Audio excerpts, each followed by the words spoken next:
What? Did you say that you lost them? Talargan spat. Fallon snarled menacingly, his reptilian eyes latching onto the dark druid with a voracious hunger. His guttural voice was layered with the weight of age. Am I speaking another language, druid? The dragon rumbled. Or are you having trouble understanding what my response means? I said the winter goddess and the child escaped. Unmindful of the threat the dragon posed, Talargan ground his teeth together and grated. How?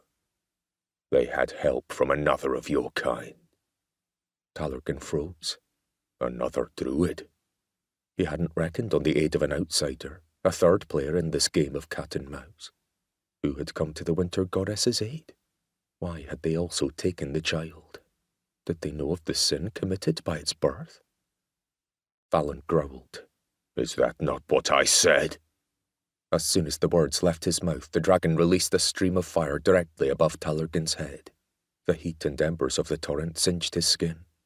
It was a reminder the dragon's patience was thin. He would tolerate impudence no longer.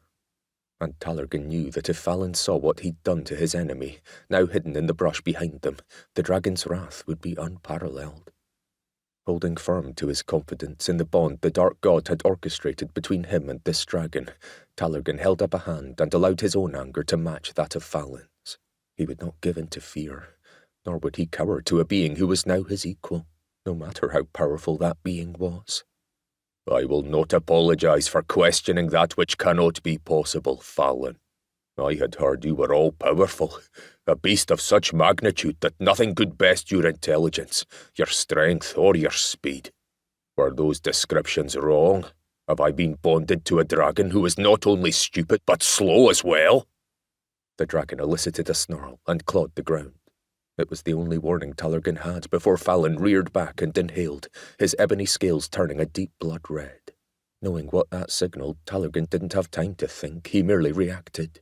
Throwing his hands out, he screamed, Halt! Not trusting that his command would stop Fallon, he released his power as well. Red and black smoke loosed from his palms and slammed into the dragon's gaping maw. Fallon's jaw snapped shut, a spout of smoke escaping from the dragon's nostrils as his power choked the fire that had been about to rain down upon his head. Talargan held his gaze and felt his insides curl. There was hatred there, an intense, soul-searing hatred, born of the dragon's knowledge that he, Talargan, had the power to bring him to heel. Talargan hadn't been certain of the exact level of power he'd been gifted by the dark god because he hadn't tested it until now. But this reaction confirmed Around had delivered on his promise, that Fallon was his to command should he be able to call the beast to heel.